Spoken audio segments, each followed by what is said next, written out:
అందరికీ నమస్కారం.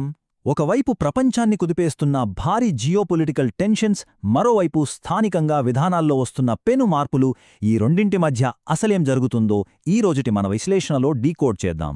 వార్తల్లో మనం రోజూ చూస్తూనే ఉన్నాం కదా, యుద్ధ భయాలు, కొత్త వైరస్ల అలజడి. ఇవన్నీ నిజంగానే మన ఫైనాన్షియల్ మార్కెట్లను కుప్పకూల్చబోతున్నాయా? ఇది ప్రస్తుతం ప్రతి ఇన్వెస్టర్ మైండ్లో రన్ అవుతున్న క్వశ్చన్. ముందుగా ఈరోజు మనం కవర్ చేయబోయే ముఖ్యాంశాలేంటో క్విక్గా చూసేద్దాం.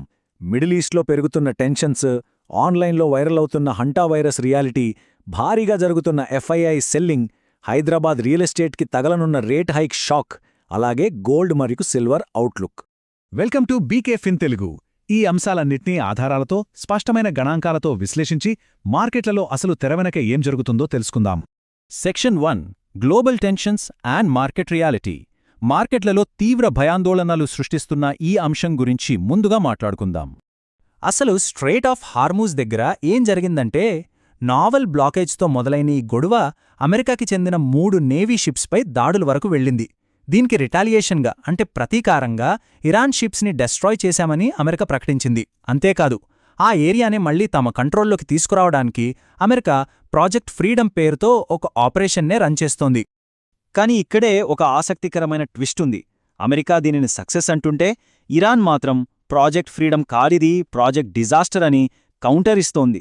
పైగా తమ దగ్గర మిస్సైల్ నిల్వలు ఏకంగా 120% మేర పెరిగాయని ఇరాన్ ప్రకటించడం గ్లోబల్గా ఇంకాస్త టెన్షన్ క్రియేట్ చేస్తోంది.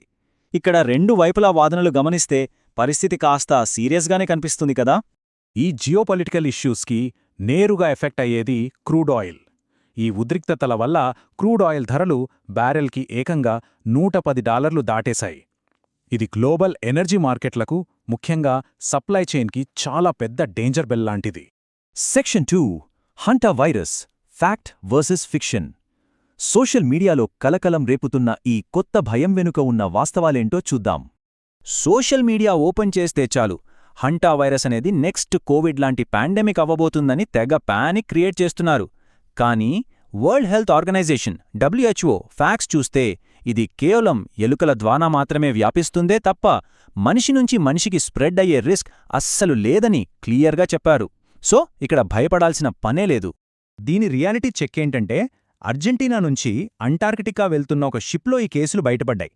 జ్వరం, కండరాల నొప్పుల్లాంటి సిమ్టమ్స్ 1 నుంచి 8 వారాల్లో కనిపిస్తాయి. ఎలుకల వ్యర్థాల ద్వారా ఇది వ్యాపిస్తుంది కాబట్టి ఫుడ్ స్టోరేజ్, శానిటేషన్ సరిగ్గా ఉంచుకుంటే చాలు దీన్ని నివారించవచ్చు. స్పెసిఫిక్ ట్రీట్మెంట్ లేకపోయినా పేషెంట్ని స్టెబిలైజ్ చేయొచ్చు. సింపుల్గా చెప్పాలంటే ఇది మార్కెట్లను క్రాష్ చేసే పాండమిక్ అయితే కాదు. Section 3, market analysis and FII trend. మరి ఈ గ్లోబల్ భయాలు మన డొమెస్టిక్ మార్కెట్లను ఎలా హిట్ చేస్తున్నాయో ఇప్పుడు విశ్లేషిద్దాం. ఇక్కడ మీరు ఒక మైండ్ బ్లాంక్ అయ్యే ఫిగర్ వినాలి.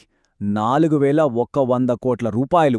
అవును, కేవలం ఒకే ఒక్క ట్రేడింగ్ సెషన్లో ఫారిన్ ఇన్స్టిట్యూషనల్ ఇన్వెస్టర్లు ఇంత భారీ స్థాయిలో సెల్లింగ్కి పాల్పడ్డారు. మార్కెట్లలో ఎంతటి ఆందోళన ఉందో చెప్పడానికి ఇదొక పర్ఫెక్ట్ ఎగ్జాంపుల్. ఈ గ్లోబల్ టెన్షన్స్ ఎఫెక్ట్ మన ఇండిసీస్ మీద చాలా గట్టిగా పడింది.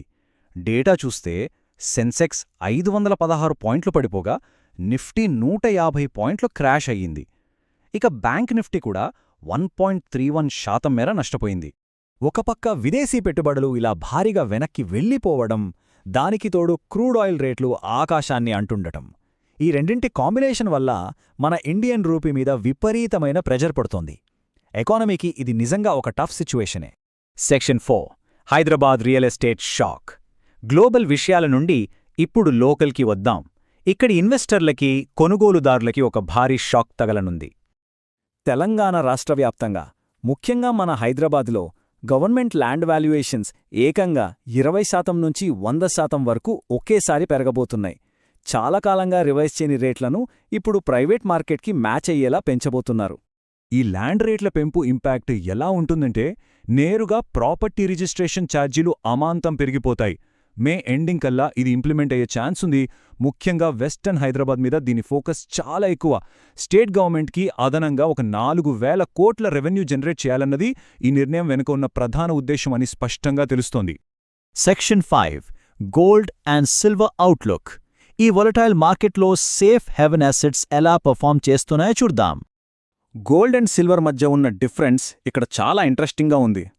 ప్రపంచవ్యాప్తంగా సెంట్రల్ బ్యాంకులు గోల్డ్ని కంటిన్యూస్గా కొంటూ ఉండటం వల్ల దానికి ఒక స్ట్రాంగ్ సపోర్ట్ ఉంది.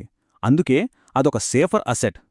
కానీ సిల్వర్ విషయానికొస్తే అది ప్రస్తుతం చాలా ఎక్స్పెన్సివ్ జోన్లో ట్రేడ్ అవుతూ విపరీతమైన ఒడిదుడుకులను ఫేస్ చేస్తోంది.